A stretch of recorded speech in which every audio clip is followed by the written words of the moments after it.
So hello everyone, this is Deepak Singhal. Welcome you all to the channel of Legal Sticks Law School. So हम बहुत सारी videos पहले भी cover कर चुके हैं, बहुत सब कुछ पॉलिटी का कुछ इंपॉर्टेंट चीजें मैं आपको पहले ही बता चुका हूँ। आज जो हम कवर करेंगे वो स्टेट एग्जीक्यूटिव है, जिसमें मैं आपको गवर्नर के बारे में बहुत सारी चीजें आज के सेशन में बताने वाला हूँ। तो सेशन को स्टार्ट करूं इससे पहले यार जितनी वीडियोस मैंने अभी तक कवर करी है प्लीज एक एक करके सारी वीडियोस देखें। ये हालांकि recorded session I know, but बहुत इंपॉर्टेंट चीज क्या है कि हो सकता है कि थ्रू आउट द वीडियो देखने के बाद बीच में कभी हो सकता है कि आपको कोई डाउट हो सकता है कि सर कोई एक टॉपिक ऐसा है जो समझ में नहीं आ रहा है। तो इफ एनी डाउट परसिस्ट, कोई भी डाउट अगर आपको थ्रू आउट द सेशन आता है तो प्लीज आप उस डाउट को करेंगे नोट, और ग्रुप आपके पास है ही, व्हाट्सएप ग्रुप, आप केवल उसमें पोस्ट करेंगे। मैं आपके सारे डाउट्स को लेने के बाद एक सेशन अलग से अरेंज करूंगा जिसमें हम लोग केवल डाउट्स के बारे में ही बात करने वाले हैं। तो आइए शुरू करते हैं। पहली बात तो गवर्नर होता कौन है, इसके बारे में बात करते हैं। तो देखिए यार, अगर मैं गवर्नर के बारे में बात करता हूं तो कहा जाता है कि गवर्नर सर किसी भी स्टेट का एक हाईएस्ट बॉडी होता है, इससे ऊपर कोई नहीं होता। अगर मैं गवर्नर की बात करूं तो आर्टिकल 153 नॉर्मली बोलता है कि सर हर एक स्टेट का एक गवर्नर होगा।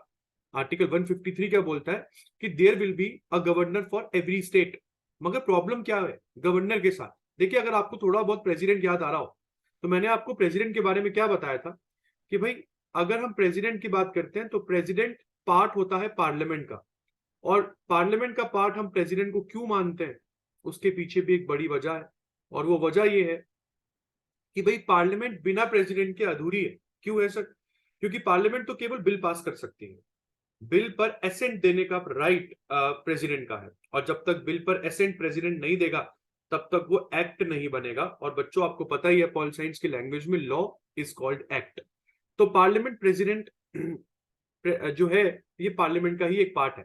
तो अगर मैं पार्लियामेंट के पार्ट्स के बारे में आपको बात करूं तो पार्लियामेंट में राज्यसभा अपर हाउस है, लोकसभा लोअर हाउस है, और इन दोनों के अलावा प्रेसिडेंट भी एक पार्ट माना जाता है। तो क्या प्रेसिडेंट अगर पार्लियामेंट का पार्ट है तो क्या हम लोग गवर्नर को भी एक स्टेट की पार्लियामेंट का पार्ट मान सकते हैं? और क्या एक स्टेट में लॉ मेकिंग बॉडी स्टेट की पार्लियामेंट ही कहलाती है? तो अगर इसके बारे में आप पढ़ना शुरू करेंगे तो आपको समझ में आएगा कि स्टेट की पार्लियामेंट को स्टेट लेजिस्लेचर कहा जाता है। State legislature. बच्चों, जो मैंने आपको प्रेसिडेंट के इलेक्शन समझाए थे आर्टिकल 54, 55, 56 जब मैं आपको पढ़ा रहा था तब मैंने आपको स्टेट लेजिस्लेचर के बारे में बताया था कि स्टेट लेजिस्लेचर के दो हाउसेज होते हैं, अपर हाउस जिसको लेजिस्लेटिव काउंसिल कहा जाता है और लोअर हाउस जिसको लेजिस्लेटिव असेंबली बोलते हैं। प्रॉब्लम यह है कि काउंसिल एक ऑप्शनल हाउस होता है। ऑप्शनल का मतलब ये कि जरूरी नहीं है कि हर स्टेट के पास काउंसिल हो, और इंडिया की 28 स्टेट्स में केवल 6 स्टेट्स के पास ही लेजिस्लेटिव काउंसिल का ऑप्शन अवेलेबल है। बाकी के 22 स्टेट्स केवल और they are only working with legislative assembly. तो सबसे इंपॉर्टेंट चीज क्या है?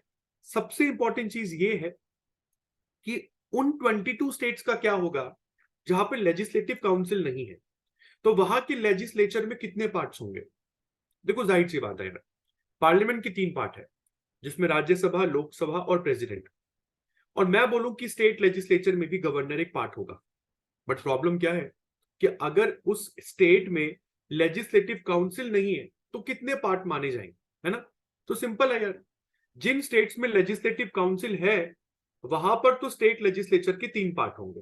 मैंने ये 2 आपके सामने लिख दिए, और जो तीसरा पार्ट है वो गवर्नर होगा, क्योंकि विदाउट गवर्नर, क्योंकि कोई एसेंट देने वाला ही नहीं होगा, और अगर कोई एसेंट देने वाला इंसान ही नहीं है तो ऐसे में आप किस तरीके से लॉ बनाओगे, है ना?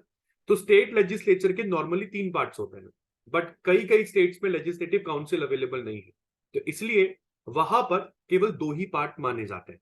अब चलते हैं दूसरे बहुत इंपॉर्टेंट पॉइंट की तरफ। आर्टिकल 153 दोस्तों ये बोलता है कि हर एक स्टेट का एक गवर्नर होगा, मगर 1956 में हम लोगों ने 7th अमेंडमेंट एक्ट, यहां पर मेंशन नहीं है शायद, मैं तो यहां पर लिख देता हूं एक बार के लिए, 7th अमेंडमेंट पास किया हमने 1956 में। और 7th अमेंडमेंट में वैसे तो बहुत सारे अमेंडमेंट हुए, मगर सबसे इंपॉर्टेंट अमेंडमेंट जो 7th अमेंडमेंट एक्ट में होता है वो क्या होता है कि आर्टिकल 153 में हमने चेंज करके ये बोल दिया कि सर जो गवर्नर है ना वो एक और एक से ज्यादा स्टेट्स, वो 2 या 2 से ज्यादा स्टेट्स का गवर्नर हो सकता है। बट देखने वाली बात बच्चों ये है कि अगर वो गवर्नर उत्तर प्रदेश का रहने वाला है तो क्या मैं उस गवर्नर को यूपी का गवर्नर बना सकता हूं? अगर कोई इंसान यूपी का रहने वाला है तो क्या मैं उस पर्सन को यूपी का गवर्नर बना सकता हूं? तो यहां पर एक बहुत इंपॉर्टेंट क्वालिफिकेशन आती है। हालांकि क्वालिफिकेशंस में आपके पास पॉइंट नंबर 3 बहुत इंपॉर्टेंट है कि गवर्नर को अपॉइंट करता कौन है? प्रेसिडेंट करता है। जैसे प्रेसिडेंट तो देश का रिप्रेजेंटेटिव होता है, उसी तरीके से किसी स्टेट में हाईएस्ट बॉडी गवर्नर को कहा जाता है। मतलब एक स्टेट में एक वो कॉन्स्टिट्यूशनल पोस्ट जिससे ऊपर कोई नहीं है, वो गवर्नर ऑफ दैट स्टेट होता है। अब सबसे इंपॉर्टेंट पॉइंट क्या है? सबसे इंपॉर्टेंट पॉइंट ये है कि गवर्नर बनने के लिए कौन कौन सी क्वालिफिकेशंस का ध्यान रखा जाता है। क्वालिफिकेशंस बिल्कुल प्रेसिडेंट की तरह ही है। अगर हमको प्रेसिडेंट की क्वालिफिकेशन याद आ रही हो तो मैंने आपको 4 क्वालिफिकेशंस पढ़ाई थी। पहला, इंडिया का सिटीजन होना चाहिए। दूसरा, एज 35 होनी चाहिए। तीसरा, कोई ऑफिस ऑफ प्रॉफिट नहीं होना चाहिए, मतलब पहले से ही कोई गवर्नमेंट सर्विस में वो ना हो, अगर है तो इलेक्शन से पहले वो गवर्नमेंट सर्विस छोड़ चुका हो। और फोर्थ क्वालिफिकेशन, वो पार्लियामेंट के लोकसभा का मेंबर बनने के लिए एलिजिबल होना चाहिए। मैंने बोला एलिजिबल होना चाहिए, मैं ये नहीं बोल रहा हूं कि प्रेसिडेंट को पार्लियामेंट के लोकसभा का मेंबर होना ही पड़ेगा। और लोकसभा क्या है? लोकसभा पार्लियामेंट का लोअर हाउस है ना। इसी तरीके से स्टेट लेजिस्लेचर में लेजिस्लेटिव असेंबली स्टेट का लोअर हाउस होती है। तो अगर प्रेसिडेंट के लिए मैं ये बोल रहा हूं कि उसको पार्लियामेंट के लोअर हाउस का मेंबर होना चाहिए, क्या मैं ऐसा ही लेजिस्लेटिव असेंबली के लिए बोल सकता हूं? बिल्कुल बोल सकता हूं यार। तो वही सारी चीजें आप लोगों के सामने है बच्चों। क्या? कि पहला, उसको इंडिया का सिटीजन होना चाहिए। दूसरा, उसकी एज 35 होनी चाहिए कम से कम। तीसरा, उसके पास कोई ऑफिस ऑफ प्रॉफिट या पोस्ट ऑफ प्रॉफिट नहीं होना चाहिए। पोस्ट ऑफ प्रॉफिट से मेरा मतलब सीधा सीधा गवर्नमेंट सर्विस से होता है। वो ऑलरेडी किसी गवर्नमेंट सर्विस में नहीं होना चाहिए, क्योंकि हम लोग एक क्राइटेरिया को फॉलो करते हैं। और व्हाट इज इट? वो क्राइटेरिया ये बताता है कि भाई एक इंसान को हम एक ही स्टेट का हम एक इंसान को एक ही बार गवर्नमेंट सैलरी देगी। एक इंसान को गवर्नमेंट एक ही बार सैलरी देगी, ऐसा नहीं होता है कि वो इंसान गवर्नमेंट से अलग अलग काम की अलग अलग सैलरी विड्रॉ करे। और फोर्थ क्वालिफिकेशन आपके सामने ही है कि भाई वो एलिजिबल होना चाहिए लेजिस्लेटिव असेंबली का मेंबर बनने के लिए। क्योंकि अगर मैं प्रेसिडेंट के लिए बोलता हूं कि वो लोकसभा का मेंबर बनने के लिए एलिजिबल होना चाहिए, तो वैसा ही सेम गवर्नर के लिए भी है कि गवर्नर को लेजिस्लेटिव असेंबली का मेंबर बनने के लिए एलिजिबल होना चाहिए। इंपॉर्टेंट पॉइंट है। बट एक बहुत इंपॉर्टेंट चीज जो यहां पर आपको समझ में आनी है वो क्या है? A person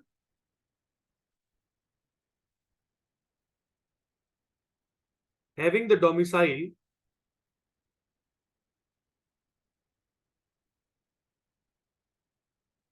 in a certain state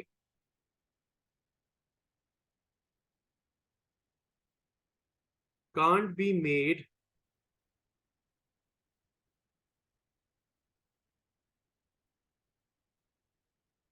the governor of that state, the governor of that state। अगर एक इंसान के पास किसी स्टेट का डोमिसाइल है तो वो उस स्टेट का गवर्नर नहीं बन सकता है। ठीक है, तो generally governor outside the state बनाए जाते हैं। ये बहुत इंपॉर्टेंट पॉइंट समझ में आता है। गवर्नर को बनाने से पहले उस स्टेट का चीफ मिनिस्टर से कंसल्ट करना इंपॉर्टेंट है। कौन कंसल्ट करता है? President of India. तो इस पॉइंट को भी यहां पर हम एक बार मेंशन कर देते हैं ताकि आप बच्चे कंफ्यूज ना हो। Before appointing anyone as a governor,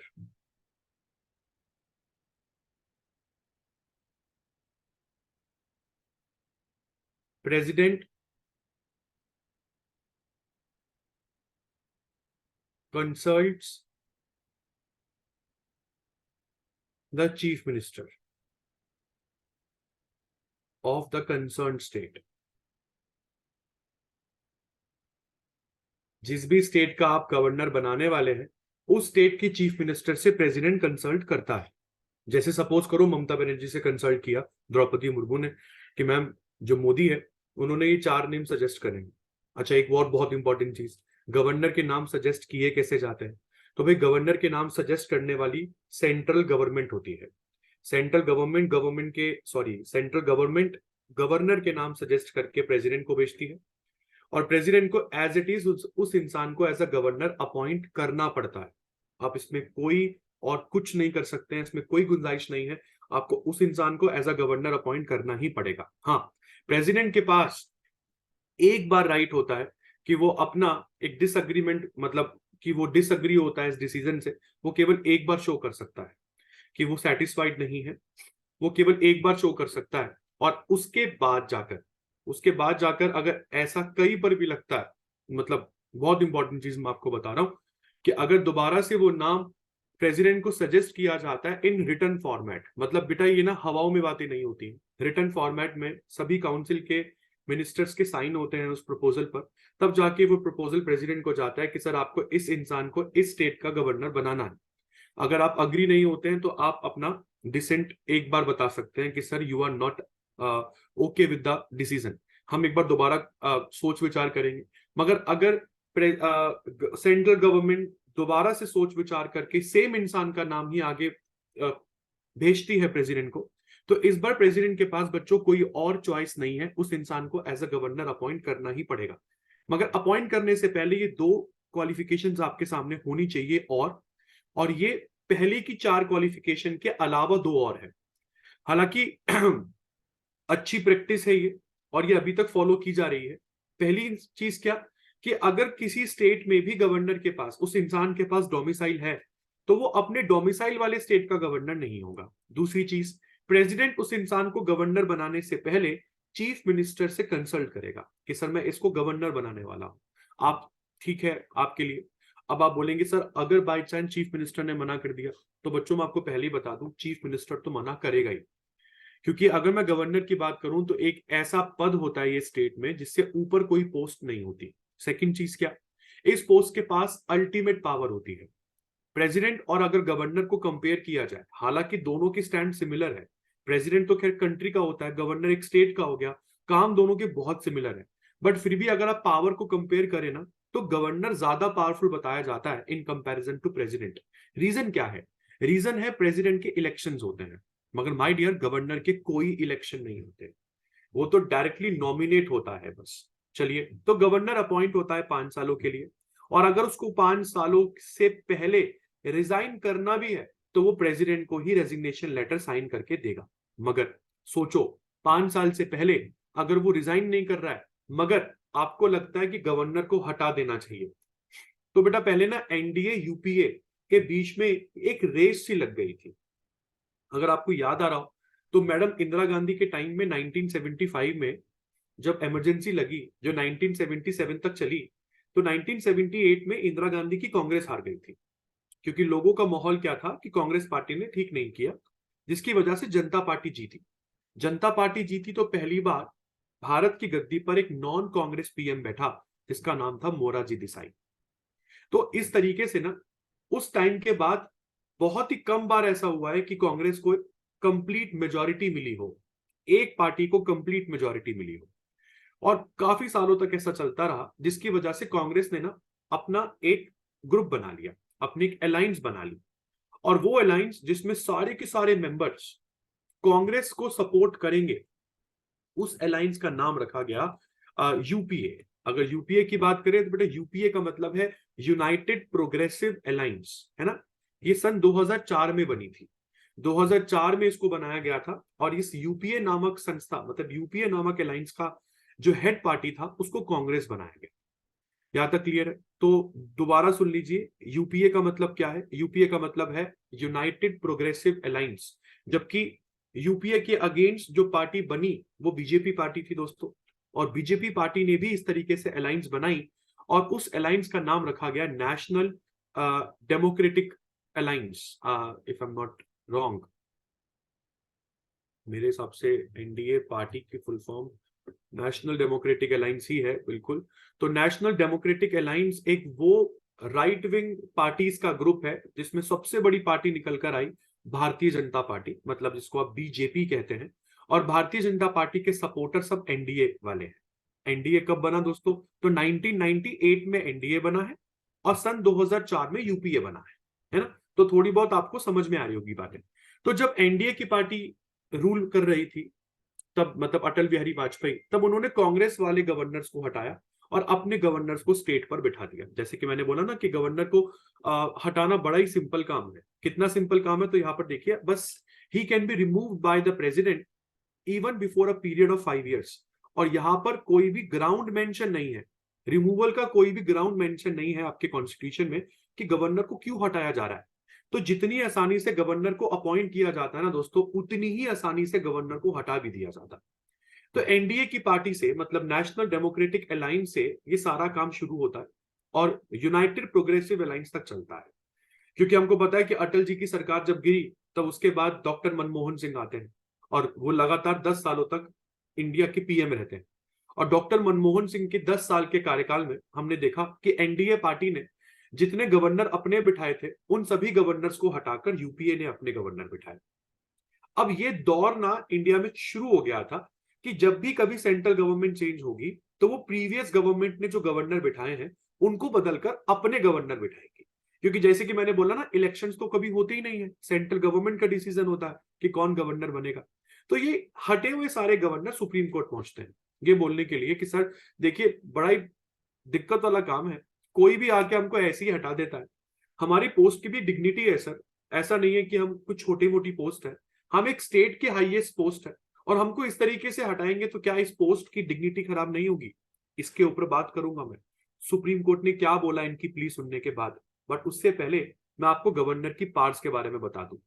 भाई, प्रेसिडेंट की तरह ही गवर्नर की पावर्स को भी हमने बहुत सी हेडिंग में बांटा है। जैसे एग्जीक्यूटिव पावर, एग्जीक्यूटिव पावर का मतलब होता है वो शक्ति जो कि कानून के इंप्लीमेंटेशन से निकल कर आती है। एग्जीक्यूटिव का मतलब ही दोस्तों क्या होता है, आपको पहले ही बता दूं, एग्जीक्यूटिव का मतलब ही होता है लॉ इंप्लीमेंटेशन।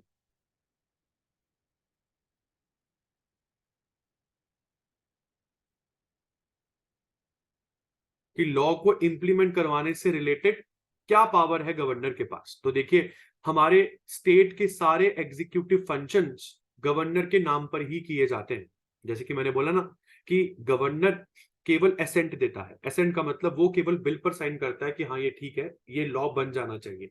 जबकि क्या लॉ गवर्नर ने बनाया? आंसर है नहीं। लॉ किसने बनाया? सर स्टेट ने बनाया। और वो सारे बच्चे ना जो कंफ्यूज रहते हैं कि सर सरकार क्या होती है यार, तो मैं बेटा आपके लिए ना एक छोटी सी चीज बता देता हूँ। स्टेट की पार्लियामेंट को आप स्टेट लेजिस्लेचर कहते हैं। मेरी बात बहुत ध्यान से सुनना। स्टेट की पार्लियामेंट को स्टेट लेजिस्लेचर कहते हैं, जिसके पार्ट्स होते हैं दो। पहला पार्ट कहलाता है लेजिस्लेटिव काउंसिल।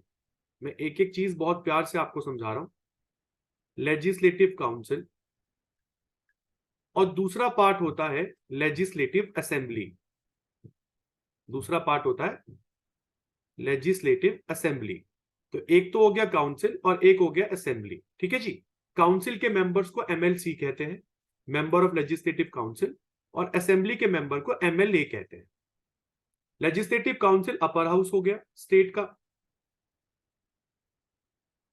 और उसी तरीके से लेजिस्लेटिव असेंबली एक स्टेट का लोअर हाउस हो गया। चलिए सर, ये बात भी क्लैरिटी से समझ में आ गई। तो अब कौन डिसाइड करता है कि स्टेट में गवर्नमेंट किसी की होगी? तो स्टेट गवर्नमेंट किस पार्टी की होगी, ये कौन सा हाउस डिसाइड करेगा? तो ये बता दूं, स्टेट गवर्नमेंट उसी पार्टी की होगी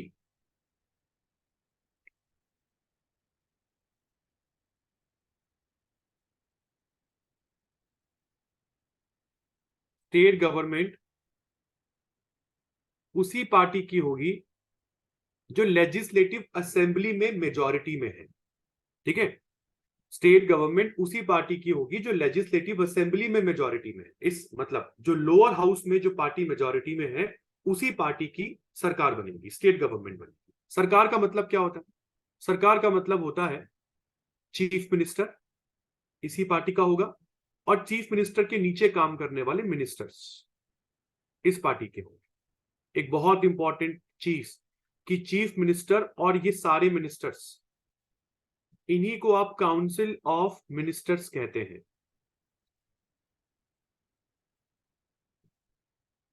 और ये काउंसिल ऑफ मिनिस्टर दोनों में से किसी भी हाउस के हो सकते हैं।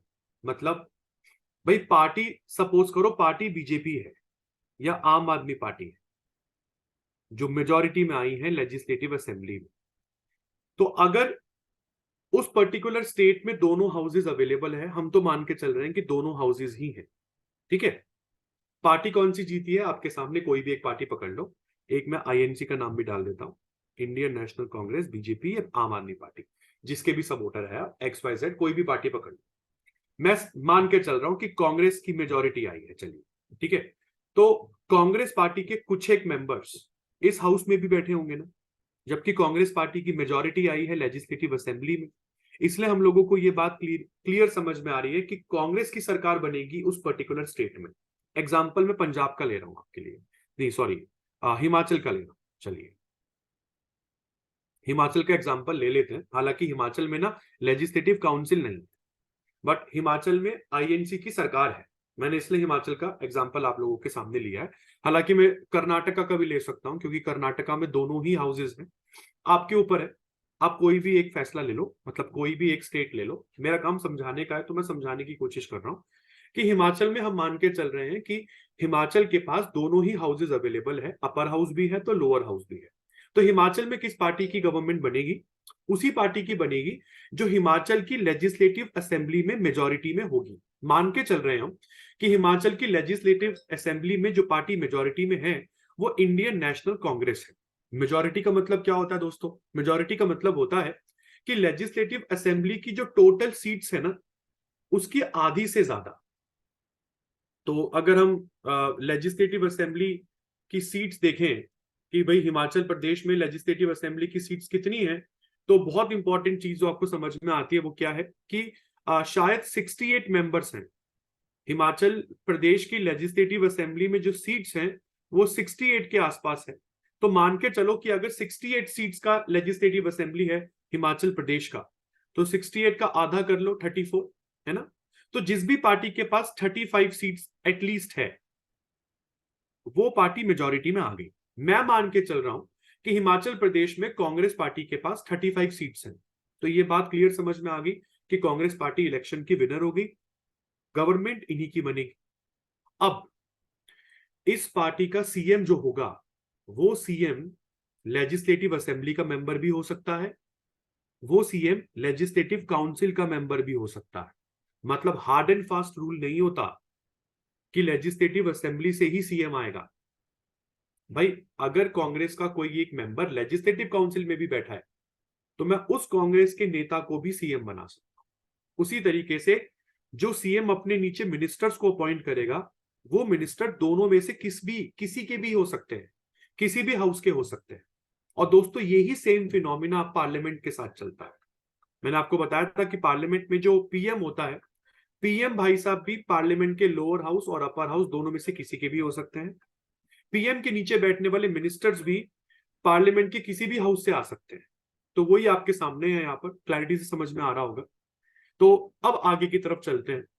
जब भी मैं सरकार बोलूं ना कि सरकार ने ये नहीं किया, तो अब आपको समझ में आना चाहिए सरकार का मतलब क्या है। सरकार का मतलब सीएम है और उसके नीचे बैठने वाले मिनिस्टर्स हैं। और अगर मैं सेंट्रल गवर्नमेंट की बात कर रहा हूं तो मैं पीएम की बात कर रहा हूं और पीएम के नीचे बैठने वाले मिनिस्टर्स की बात कर रहा हूं। दोस्तों आप मिनिस्टर तभी है जब आप इस ग्रुप के मेंबर हैं। अगर आप इस ग्रुप के मेंबर नहीं है ना, तो आप मिनिस्टर नहीं है। आप कौन है, आप केवल विधायक हैं। स्टेट में आप विधायक कहलाएंगे अपने। विधायक का मतलब होता है सिंपल फॉर्मेट में एक ऐसा इंसान जो मिनिस्टर नहीं है। और अगर पार्लियामेंट में भी अगर आप मिनिस्टर नहीं है, तो आप एक सांसद कहलाते हैं। सांसद का मतलब पार्लियामेंटेरियन। तो ये चीज बहुत इंपॉर्टेंट है। अब आगे की तरफ बढ़ते हैं। तो पावर में समझ में आ रहा होगा कि सारे एग्जीक्यूटिव फंक्शंस किसके नाम पर लिए जाते हैं, गवर्नर के नाम पर लिए जाते हैं। जबकि कौन बना रहा है बिल, मतलब कानून कौन बना रहा है, कानून तो बना रही है स्टेट की गवर्नमेंट। मतलब ये सीएम भाई साहब और सीएम के नीचे बैठने वाले मिनिस्टर्स। बट वो कानून किसके नाम पर बनाए जा रहे हैं, गवर्नर के नाम पर, क्योंकि साइन तो अल्टीमेटली गवर्नर के होने हैं। गवर्नर ही अपॉइंट करता है चीफ मिनिस्टर, और चीफ मिनिस्टर की एडवाइस पर वो चीफ मिनिस्टर के नीचे बैठने वाले काउंसिल ऑफ मिनिस्टर्स को भी अपॉइंट करता है। दोस्तों यहां पर अपॉइंट करने का मतलब होता है ओथ। पहली बता दूं, अपॉइंट करने का मतलब होता है ओथ। बहुत इंपॉर्टेंट चीज हम लोगों ने यहाँ पर पढ़ी है कि भाई पहले तो आप चीफ मिनिस्टर को चुनते हैं। देखो आपको पता ही होगा, इसमें तो कुछ छुपाने वाली बात ही नहीं है। जब भी आप किसी इंसान को वोट देते हैं ना, किसी पार्टी को, तो आप उस पार्टी को वोट देते हैं उस पार्टी के फेस के ऊपर, कि अगर ये पार्टी जीती तो कौन मेरे स्टेट का सीएम बनेगा, है ना। फॉर एग्जाम्पल सभी को पता होता है कि अगर ये पार्टी जीत गई तो इस पार्टी का ये इंसान हमारे स्टेट का सीएम बनेगा। तो इस पार्टी को हम वोट क्यों देते हैं? क्योंकि हम चाहते हैं कि ये इंसान सीएम बने हमारे स्टेट का, है ना। तो सीएम का नाम तो ऑलमोस्ट सभी को पता होता है कि अगर ये पार्टी जीती तो सीएम कौन बनेगा, क्योंकि ये सभी पार्टीज बिफोर इलेक्शन ही डिक्लेयर कर देती है। मगर उस सीएम के जीतने के बाद उसकी सरकार, क्योंकि सरकार वो अकेले नहीं चला सकता, उसको सरकार चलाने के लिए और भी लोग चाहिए होते हैं, और वो और भी लोग जो होते हैं ना, वही मिनिस्टर्स होते हैं। तो मिनिस्टर्स के नाम कौन फाइनलाइज करेगा? वो सीएम खुद फाइनलाइज करेगा। जब सीएम अपनी लिस्ट बना लेगा कि मेरे स्टेट में हेल्थ मिनिस्टर कौन, ट्रांसपोर्ट मिनिस्टर कौन, फाइनेंस मिनिस्टर कौन, मेरे स्टेट में बाकी के सब मिनिस्टर्स कौन, जैसे कि वाटर सप्लाई मिनिस्टर कौन, वाटर मिनिस्टर कौन, जब ये सारे मिनिस्टर्स सीएम बना लेगा, उसके बाद वो लिस्ट पूरी की पूरी वो गवर्नर को भेज देगा, और गवर्नर एक ही दिन चीफ मिनिस्टर और उसके नीचे बैठने वाले सभी मिनिस्टर्स को शपथ दिलाएगा। हमारी पॉलिटी में शपथ का मतलब अपॉइंटमेंट होता है ना। अब आगे की बात करते हैं। हमारा governor advocate general of the state को भी अपॉइंट करता है। अब ये एडवोकेट जनरल क्या बीमारी है सर? देखो पिछली क्लास में ना मैंने आपको अटॉर्नी जनरल ऑफ इंडिया के बारे में पढ़ाया था। अटॉर्नी जनरल जब मैं पढ़ा रहा था तब मैंने आपको बताया था कि अटॉर्नी जनरल कौन है आखिरकार। तो अटॉर्नी जनरल है एक पूरे की पूरी कंट्री का, एक पूरी कंट्री का हाईएस्ट लॉ ऑफिसर। क्यों? क्योंकि जब भी कभी सेंट्रल गवर्नमेंट के खिलाफ आप केस डालते हो तो सेंट्रल गवर्नमेंट की तरफ से वो इंसान जो उस केस को लड़ने आएगा ना, वही इंसान अटॉर्नी जनरल ऑफ इंडिया कहलाता है। मतलब वो सेंट्रल गवर्नमेंट का वकील हो गया। उसी तरीके से स्टेट गवर्नमेंट की बात कर लेते हैं। वो इंसान जो एक स्टेट गवर्नमेंट का वकील होता है उसको एडवोकेट जनरल कहा जाता है। हमने पढ़ा था आर्टिकल 76 में अटॉर्नी जनरल ऑफ इंडिया का नाम है, उसी तरीके से एडवोकेट जनरल का नाम आर्टिकल 165 में है। आर्टिकल 165 में है। तो यार गवर्नर वैसे तो खाली इंसान है, तो इसलिए सारे अपॉइंटमेंट ना स्टेट की यही इंसान करेगा। गवर्नर के पास राइट भी होता है कि वो चीफ मिनिस्टर से हर एक जानकारी एकत्र करे जो उसके स्टेट के एडमिनिस्ट्रेशन से रिलेटेड इंपॉर्टेंट है। मतलब क्या भाई, ये बात समझ लो, हर एक स्टेट के मिनिस्टर, हर एक स्टेट के चीफ मिनिस्टर की ये ड्यूटी बनती है कि वो गवर्नर को समय समय पर बताता रहे कि सर आज हमारे स्टेट में क्या हुआ, सर कल क्या होगा। ऐसा नहीं है कि तुम गुस्सा मान के बैठ गए कि हम नहीं बता रहे गवर्नर को कुछ, तो ये दोस्तों बात गलत हो जाएगी। बार बार फोन आ रहा है, वेरी सॉरी, मुझे 1 मिनट दीजिए, मैं जरा साइलेंट कर दूं।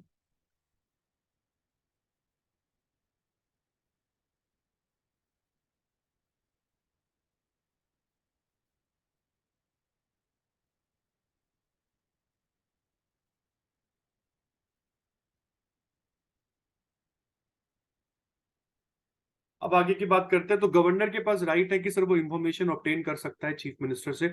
और बहुत इंपॉर्टेंट चीज बता दूं, अगर चीफ मिनिस्टर गवर्नर को कोई भी इंफॉर्मेशन देने से मना कर देता है ना, चीफ मिनिस्टर मना कर देता है कि मैं, मेरी गवर्नर के साथ पट्टी नहीं है सर, मैं गवर्नर को कुछ भी नहीं बताऊंगा कि मेरे स्टेट में क्या हो रहा है।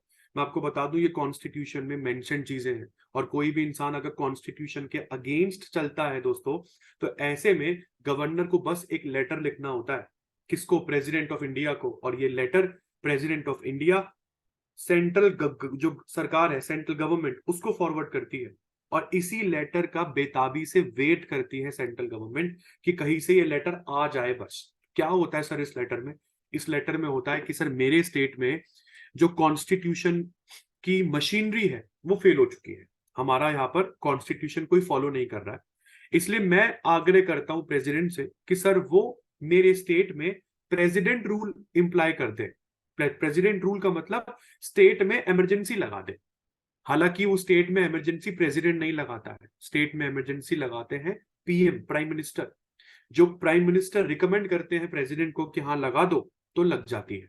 इसलिए प्रेसिडेंट का फैसला नहीं होता, ये लेटर प्रेसिडेंट को भेजा जाता है, और इसलिए प्रेसिडेंट ये लेटर आगे सेंट्रल गवर्नमेंट को फॉरवर्ड करता है, क्योंकि अल्टीमेट डिसीजन सेंट्रल गवर्नमेंट का ही होता है। तो अब आपको समझ में आ रहा होगा कि क्यों हमेशा एक स्टेट में गवर्नर और चीफ मिनिस्टर की आपस में बनती नहीं है। आगे की बात करते हैं। स्टेट की सारी यूनिवर्सिटीज का चांसलर होता है गवर्नर, और वो खुद वाइस चांसलर अपॉइंट करता है। भाई अगर आप किसी भी लॉ यूनिवर्सिटी में पढ़ते हैं, अगर आप गलगोटियास के स्टूडेंट है, आईपी के स्टूडेंट है, डीयू के स्टूडेंट है ना, तो आप देखोगे कि हर यूनिवर्सिटी में आपको केवल वाइस चांसलर दिखेगा, आपको वीसी का ऑफिस दिखेगा। कभी आपने किसी से पूछा यार ये वाइस चांसलर के ऊपर भी क्या कोई चांसलर होता है क्या? अगर होता है तो कौन है यार? तो यार चांसलर गवर्नर होते हैं उस स्टेट के, ठीक है। और जैसे कि मैंने आपको पॉइंट नंबर 6 के बारे में पहले ही बता दिया था कि गवर्नर रिकमेंड करता है प्रेसिडेंट रूल के बारे में स्टेट में, अगर कभी कॉन्स्टिट्यूशनल मशीनरी फेल हो जाए तो। और ये सब चीजें आर्टिकल 356 में मेंशन है दोस्तों। आर्टिकल 356 मेंशन करता है स्टेट इमरजेंसी के बारे में, जिसको प्रेसिडेंट रूल कहते हैं।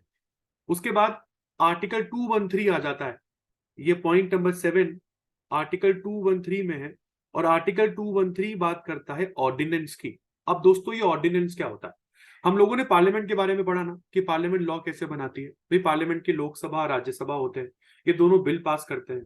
बिल पास होने के बाद प्रेसिडेंट के पास जाता है, प्रेसिडेंट बिल पर साइन करता है, तब जाकर वो बिल एक्ट बनता है। ऐसा ही कुछ काम स्टेट में होता है। स्टेट में दो हाउसेज होते हैं, काउंसिल और असेंबली। काउंसिल और असेंबली अलग अलग दिन बिल को पास करते हैं। बिल पास होता है तो गवर्नर के पास जाता है, गवर्नर साइन करता है तो वो एक्ट बन जाता है। सपोज करो कि अगर छुट्टी चल रही है, किसकी? स्टेट लेजिस्लेचर की, मतलब काउंसिल और असेंबली के मेंबर्स आ ही नहीं रहे काम करने। सर क्या वो नहीं आते हैं क्या? बेटा एक साल में ये 3 बार काम करने आते हैं, और इसी को 3 सेशन कहते हैं। इसके बारे में मैंने आपको पहले भी बताया था कि एक बजट सेशन होता है हर स्टेट का, बजट के बाद एक मॉनसून सेशन होता है हर स्टेट का, और मॉनसून सेशन के बाद हर स्टेट का विंटर सेशन भी होता है। और ये तीनों सेशन पार्लियामेंट के भी होते हैं। तो अभी हाल फिलहाल में मॉनसून सेशन ओवर हुआ है हमारा। अब आगे की बात करते हैं। तो अब भाई ऑर्डिनेंस क्या होता है? ऑर्डिनेंस ये होता है, भाई हम लोगों ने लॉ मेकिंग प्रक्रिया को पढ़ लिया। पहले बिल पास होगा, उसके बाद जाकर साइन होंगे, तब जाकर वो लॉ बनेगा, है ना। सपोज करो आप तो काम पर आ ही नहीं रहे हो, आपका आपका तो सेशन जस्ट ओवर हुआ है, अब छुट्टी चल रही है आपके स्टेट लेजिस्लेचर की, और आपके स्टेट को आज के दिन, आज तारीख हो गई दोस्तों आपकी 29 अगस्त 2023। सोचो कि आज के ही दिन उत्तर प्रदेश में एक लॉ की जरूरत पड़ गई, है ना। मैं यहाँ पे डेट लिख देता हूं, 29 अगस्त 2023 को ही यूपी को लॉ की जरूरत पड़ गई। और यूपी में तो अभी यूपी का जो स्टेट लेजिस्लेचर का कोई भी सेशन नहीं चल रहा है। तो यह लॉ, पहले तो बिल पास होगा, तब जाकर गवर्नर के पास जाता है सर, तब जाके गवर्नर साइन करते हैं तो लॉ बनता है सर। अब तो बिल पास करने वाले लोग ही नहीं है, छुट्टी पर चल रहे हैं, तो क्या यूपी को वेट करना पड़ेगा उन सबके वापस आने का? नहीं यार। ऑर्डिनेंस क्या होता है फिर? ऑर्डिनेंस होता है भाई यूपी के चीफ मिनिस्टर गवर्नर को लेटर लिखते हैं कि आप एक काम करो सर, आप इस सब्जेक्ट के ऊपर डायरेक्ट लॉ बना दो।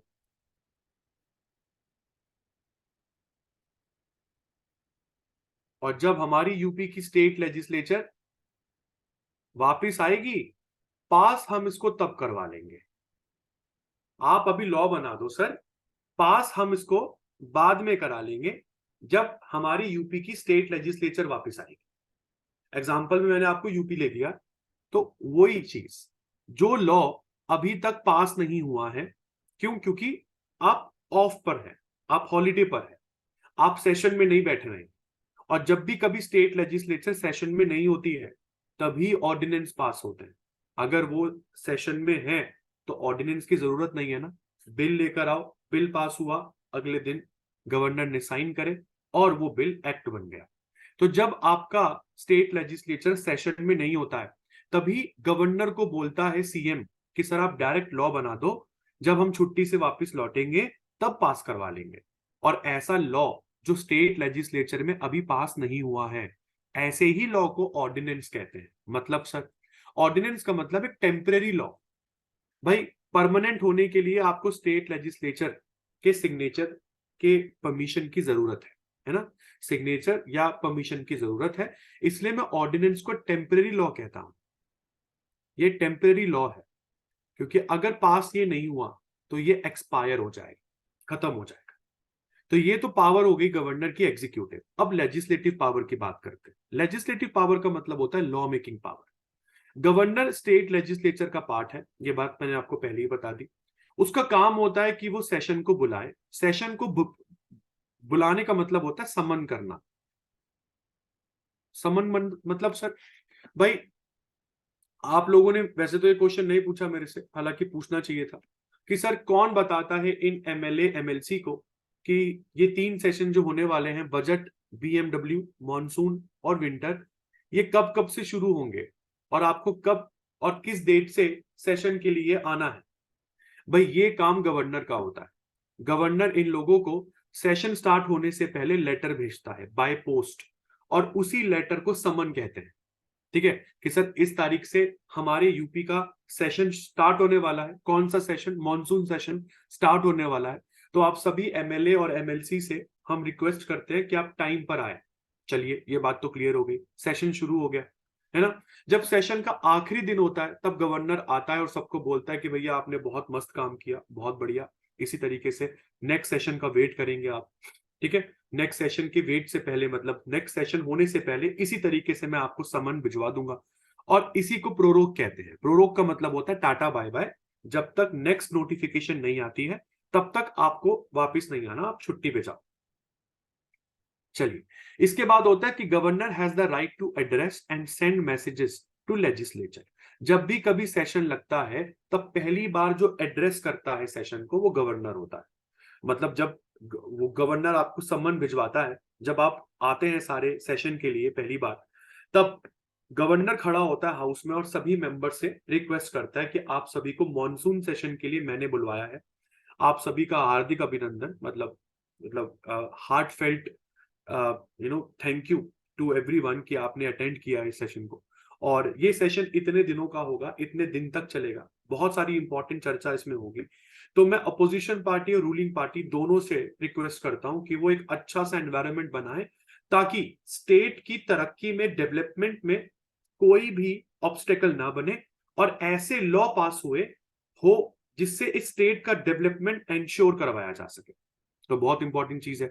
उसके बाद पॉइंट नंबर 4 बहुत इंपॉर्टेंट है दोस्तों।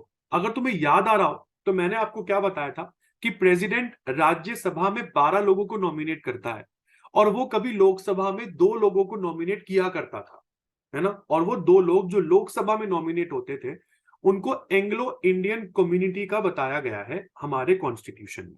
अब ये एंग्लो इंडियन कम्युनिटी क्या है? भाई ये वो अंग्रेज है जो इंडिया में रह जाते हैं, मतलब ये अंग्रेजों के बच्चे हैं इंडिया में, जो इंडियन सिटीजन है। तो इंपॉर्टेंट चीज है यही एंग्लो इंडियंस है।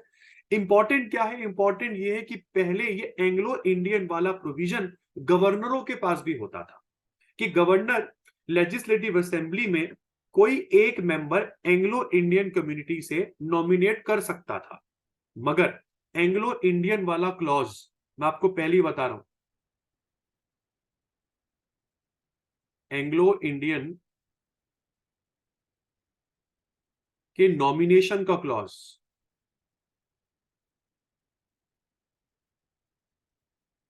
हटा दिया गया है।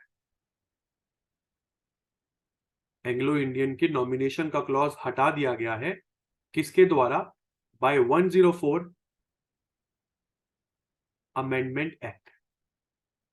तो ना तो अब पार्लियामेंट के लोकसभा में और ना ही अब किसी भी स्टेट के लेजिस्लेटिव असेंबली में कोई भी मेंबर एंग्लो इंडियन कम्युनिटी से नॉमिनेट होगा।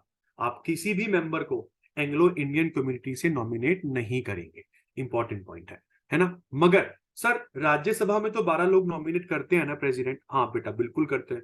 तो अगर सर किसी स्टेट में मान लो अपर हाउस है, क्योंकि मैंने आपको बताया था क्या कि लेजिस्लेटिव काउंसिल एक ऑप्शनल चीज है, जरूरी नहीं है कि हर स्टेट के पास ये लेजिस्लेटिव काउंसिल हो। और हमारे प्रेसिडेंट भी राज्यसभा में 12 लोगों को नॉमिनेट करते हैं जो कि पार्लियामेंट का अपर हाउस है।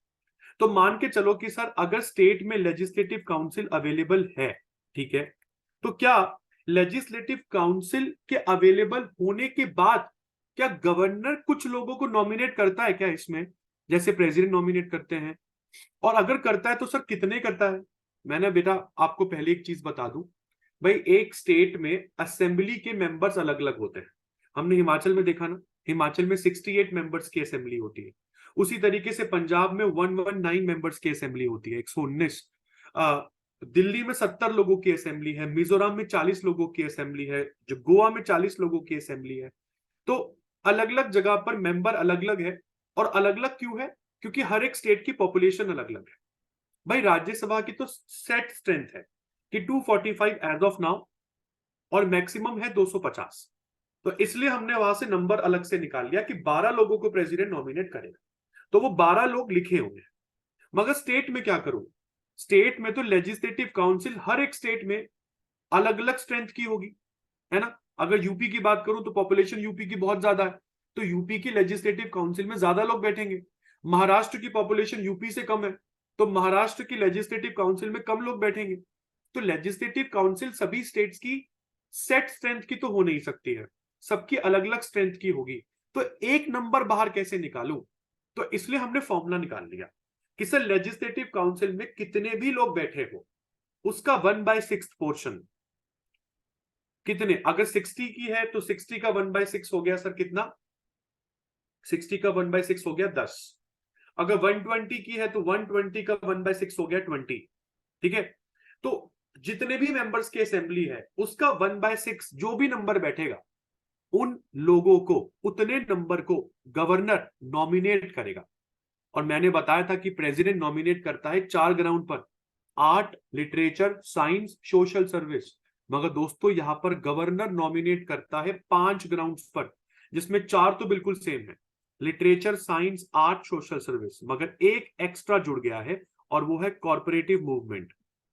4 बिल्कुल सेम है बट एक नेक्स्ट अलग से जुड़ गया है जिसको कॉर्पोरेटिव मूवमेंट कहते हैं।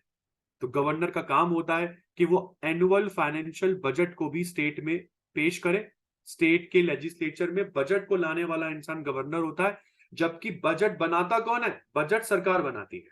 बट सरकार जब बजट बना देती है तब उसकी एक एक कॉपी स्टेट लेजिस्लेचर के हर एक मेंबर के सामने रखने का काम गवर्नर का होता है, मतलब रखवाने का काम। वो खुद जाके नहीं रखेगा। उसके बाद आपके स्टेट में जो भी फाइनेंस मिनिस्टर है वो खड़ा होगा और वो अपने स्टेट के बजट की ब्रीफिंग देगा कि इस बार के बजट में हमने क्या क्या चीजें डाली है। बजट क्या होता है यार? बजट होता है जब सरकार स्टेट लेजिस्लेचर से परमिशन मांगती है कि भाई हम पूरे साल भर में इतना पैसा खर्च करेंगे इन सब पॉलिसीज में। और जब भी कोई बिल पैसा खर्च करने के लिए परमिशन मांगता है ना, ऐसे बिल को मनी बिल कहते हैं। और इस तरीके के बिल हमेशा लेजिस्लेटिव असेंबली में ही लाए जाते हैं सबसे पहले। तो इसलिए बजट को सबसे पहले लेजिस्लेटिव असेंबली में रखा जाता है, बहुत इंपॉर्टेंट है। अब आगे चलते हैं। तो बजट भी एक मनी बिल है। जुडिशियल पावर्स क्या होती है गवर्नर की? भाई ये प्रेसिडेंट की तरह ही काम करता है। अगर आपको याद आ रहा हो तो मैंने प्रेसिडेंट के लिए भी आपको बहुत से जुडिशियल पावर्स बताई थी। प्रेसिडेंट के बारे में मैंने ये भी बताया था कि हाई कोर्ट और सुप्रीम कोर्ट के जजेस को अपॉइंट करता है कौन? President of India. तो क्या गवर्नर भी किसी जज को अपॉइंट करता है? बिल्कुल यार। जिस जिस सर्विस की आप लोग तैयारी कर रहे हो ना बेटा, उस सर्विस में एक बहुत इंपॉर्टेंट चीज है, वो है डिस्ट्रिक्ट जज। तो जब तुम डिस्ट्रिक्ट जज अपॉइंट हो जाओगे ना, तो तुम जब जब तुम डिस्ट्रिक्ट जज बन जाओगे तब तुम्हें अपॉइंट करने वाला इंसान गवर्नर होगा। तो बहुत इंपॉर्टेंट चीज क्या है कि ये भाई साहब अपॉइंट करते हैं डिस्ट्रिक्ट जजेस को।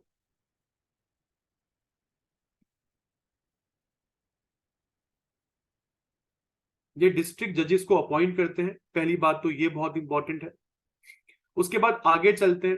भाई प्रेसिडेंट की तरह ही गवर्नर भी बहुत सी चीजों को माफ करता है। बहुत सी सेंटेंस, मतलब बहुत सी चीजें ऐसी होती हैं, अगर आपने कुछ गलत कर दिया है तो आपको माफी गवर्नर देता है उस चीज की, है ना। तो कौन कौन सी चीजों की माफी गवर्नर दे सकता है? तो प्रेसिडेंट की तरह ही, अगर आपको याद आ रहा हो तो बहुत ज्यादा पुरानी बात नहीं है, जब मैं प्रेसिडेंट आपको पढ़ा रहा था और प्रेसिडेंट पढ़ाते समय मैंने आपको आर्टिकल नंबर 72 पढ़ाया था, है ना।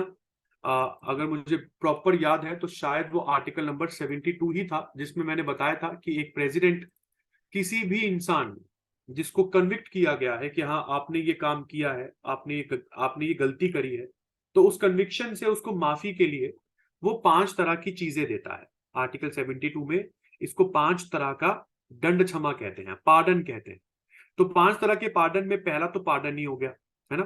पहला पार्डन का मतलब पूरी तरीके से माफ कर देना, तो वो पार्डन आपका गवर्नर भी देता है। तो यहां पर देख लीजिए कि गवर्नर किसी भी इंसान को, जो पर्सन कन्विक्ट हुआ है किसी क्राइम के लिए किसी भी लॉ के अंडर, उस इंसान को वो पार्डन दे सकता है। हालांकि आर्टिकल नंबर 72 जो कि आपको बताती है कि वो पार्डनिंग पावर है प्रेसिडेंट ऑफ इंडिया की, जिसमें जो प्रेसिडेंट ऑफ इंडिया है वो पार्डन दे सकते हैं 5 तरीके से। उसी तरीके से अगर मैं गवर्नर की बात करता हूं, तो दोस्तों गवर्नर के लिए पार्डनिंग पावर आर्टिकल 161 में लिखी गई है। तो गवर्नर की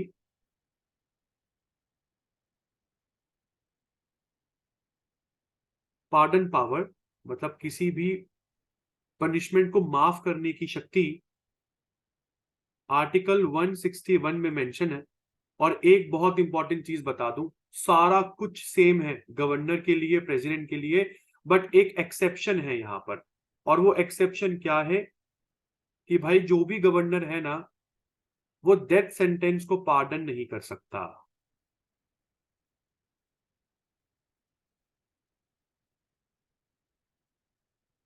डेथ सेंटेंस को छोड़कर आप कोई भी चीज उससे माफ करवा लो, वो बस डेथ सेंटेंस को पार्डन नहीं कर सकता। तो आर्टिकल 161 में एक तो पार्डन हो गया, पार्डन का मतलब आपको पूरी तरीके से माफ कर देना।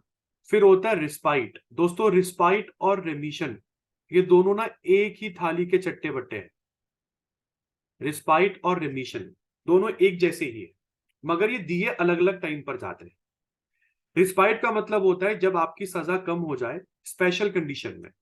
रिस्पाइट का मतलब क्या होता है, जब आपकी सजा कम हो जाए किसी स्पेशल कंडीशन, मतलब प्रेगनेंसी है, कोई फिजिकली हैंडीकैप इंसान है ना।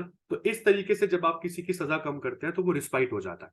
रिमिशन का मतलब होता है जब किसी की सजा कम होती है on the grounds of good behaviour, आपका बिहेवियर जेल में बहुत ही अच्छा बहुत ही शानदार रहा, तब अगर आपकी सजा कम हो जाए तो वो रेमिशन होता है।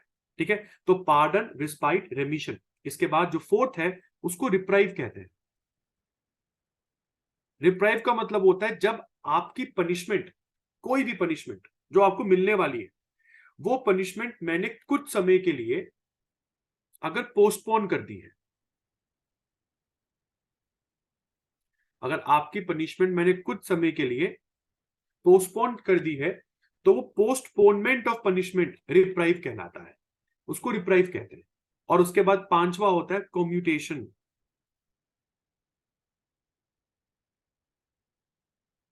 कम्यूटेशन का मतलब होता है जब किसी की सजा बदल दी जाती है, कम्यूट कर दी जाती है। मतलब अगर मैंने किसी को डेथ सेंटेंस दिया, तो अगर उसका डेथ सेंटेंस बदलकर मैंने उस इंसान को लाइफ इंप्रिजनमेंट दे दी हो, तो उसको कम्यूट कहा जाता है। अब आपके दिमाग में ना क्वेश्चन बन रहा होगा, बिल्कुल जाहिर सा ये बनना भी चाहिए कि सर अभी आपने बताया कि गवर्नर डेथ सेंटेंस को पार्डन नहीं कर सकता, समझ में आता है, तो क्या गवर्नर डेथ सेंटेंस को कम्यूट कर सकता है? क्या गवर्नर डेथ सेंटेंस को बदलकर कुछ और दे सकता है? बिल्कुल दे सकता है, गवर्नर ये काम बिल्कुल कर सकता है, मगर गवर्नर डेथ सेंटेंस को पूरी तरीके से माफ नहीं कर सकता है।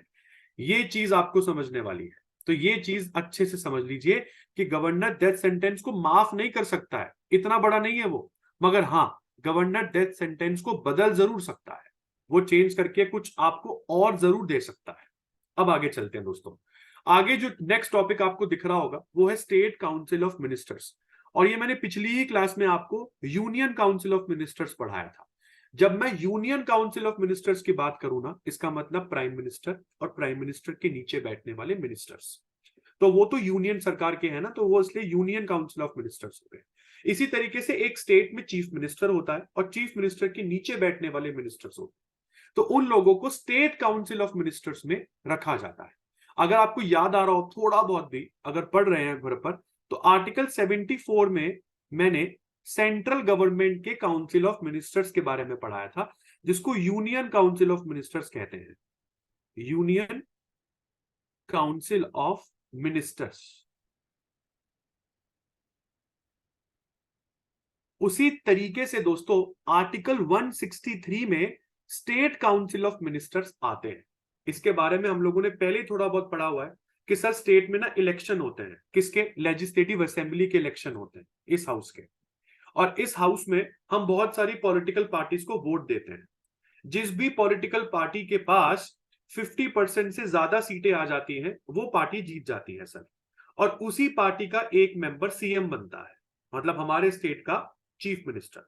सीएम बनने के बाद सर वो बाकी सब मेंबर्स जो लेजिस्लेटिव असेंबली में होते हैं ना, उसकी पार्टी वाले मेंबर्स, उसी में से कोई ना कोई इंसान उठाकर वो अपने मिनिस्टर्स को चुनता है ना, और वो सारी लिस्ट बनाकर कि वो अपनी अपने काउंसिल में किस किस को एज अ मिनिस्टर रखेगा, वो सारी लिस्ट बना के गवर्नर को देता है।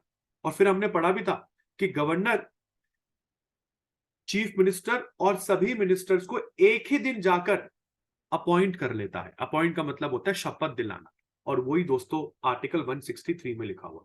आर्टिकल 163 क्या बोलता है कि भाई एक काउंसिल ऑफ मिनिस्टर्स होती है, ठीक है सर। वो क्यों होती है? ताकि वो गवर्नर को समय समय पर असिस्ट और एडवाइस दे सके। क्या ये एडवाइस एक वैसी एडवाइस होती है जिसको आप कभी भी मना कर सकते हैं? तो भाई अगर मैं पॉइंट 1 का इंटरप्रिटेशन आपको बता दूं, पॉइंट 1 का इंटरप्रिटेशन,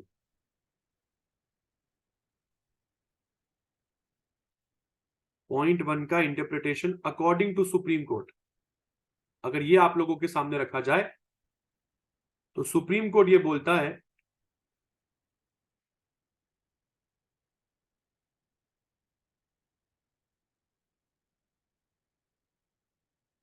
कि कोई भी एडवाइस अगर काउंसिल ऑफ मिनिस्टर ने दी है तो वो मानना बाइंडिंग है, आप उसको मानने से मना नहीं कर सकते हो।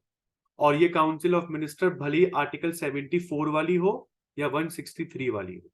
74 में ये council of minister advice president को देती थी, तो आर्टिकल 163 में ये council of minister advice governor को देती है। तो कोई भी काउंसिल हो, अगर वो गवर्नर को एडवाइस दे रही है तो गवर्नर को भी वो एडवाइस मानना जरूरी है। अब आप बोलेंगे कि सर गवर्नर को एडवाइस मानना जरूरी है, सर ये बात समझ नहीं आ रही, कुछ पल्ले नहीं पड़ रही है। गवर्नर तो सर गवर्नर होता है, और अगर गवर्नर ने कोई चीज मानने से मना भी कर दिया है तो सर कौन सी ही बड़ी बात हो रही है इसमें, है ना? इतना कौन सा बड़ा झमेला हो गया कि यार गवर्नर नहीं मान रहा, गवर्नर कौन सी बड़ी तोप हो गई है? बिल्कुल यार। देखो यार, आपको ना पॉलिटी में एक बहुत इंपॉर्टेंट डॉक्यूमेंट पढ़ाया जाएगा, जिस डॉक्यूमेंट को बोला जाता है कि कौन किससे ऊपर है और कौन किसके नीचे है, जिसको मेरे हिसाब से जुरिस्प्रूडेंस कहते हैं। मतलब मैं बहुत ज्यादा श्योर नहीं हूँ इस चीज के लिए, बट फिर भी मैं एक बार देखने की कोशिश करूंगा कि what it is actually called. मुझे 1 मिनट दीजिएगा। हाँ सॉरी, इसको कहते हैं टेबल ऑफ प्रेसिडेंट्स। जो टेबल ऑफ प्रेसिडेंट्स होता है ना, टेबल ऑफ प्रेसिडेंट्स कभी सर्च करना, तो टेबल ऑफ प्रेसिडेंट्स में बता रखा है कि कौन सबसे ऊपर है, कौन उसके नीचे है। तो भाई टेबल ऑफ प्रेसिडेंट्स में गवर्नर बहुत ऊपर है ना, और जो चीफ मिनिस्टर्स हैं वो गवर्नर के नीचे आते हैं, और जो मिनिस्टर्स हैं वो तो चीफ मिनिस्टर के भी नीचे आते हैं। तो अगर कोई नीचे बैठा इंसान तुम्हें एडवाइस कर रहा है तो ऑफ कोर्स वो एडवाइस ही कर सकता, ऑर्डर तो दे नहीं सकता, क्योंकि आप टेबल ऑफ प्रेसिडेंट्स के अगेंस्ट नहीं जा सकते हो। एक बहुत इंपॉर्टेंट चीज, तो इसी चीज को ना रखते हुए सुप्रीम कोर्ट ने बोला कि सर मुझे पता है टेबल ऑफ प्रेसिडेंट्स कोई चीज होती है और कोई भी इंसान उसके अगेंस्ट नहीं जाता है, मैं इसलिए आपको बता रहा हूं कि सर ये एडवाइस आपके लिए माननी बाइंडिंग है।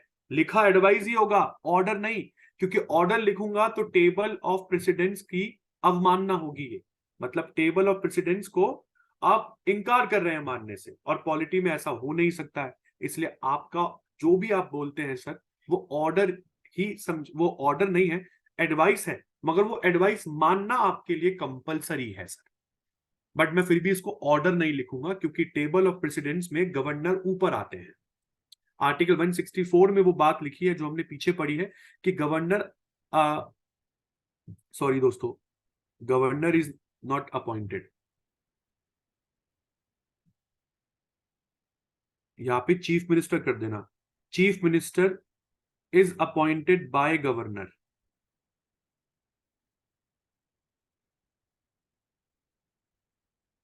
And other ministers are appointed by governor on the advice of CM. तो पहली बात क्या कि भाई सीएम को अपॉइंट करता है गवर्नर, और बाकी के सारे मिनिस्टर भी गवर्नर अपॉइंट करता है चीफ मिनिस्टर से पूछने के बाद। उसके बाद पॉइंट नंबर 3 क्या बोलता है कि ये सारे के सारे मिनिस्टर्स और सीएम जो काउंसिल ऑफ मिनिस्टर्स में आते हैं, ये सब रिस्पॉन्सिबल किस हाउस के लिए होते हैं? लेजिस्लेटिव असेंबली के लिए होते हैं। अब ये रिस्पॉन्सिबल का मतलब क्या हुआ यार? मैंने अभी आपको बताया ना, जिस पार्टी की मेजोरिटी इस हाउस में होती है उसी पार्टी की गवर्नमेंट बनती है। सरकार का मतलब सीएम और मिनिस्टर्स।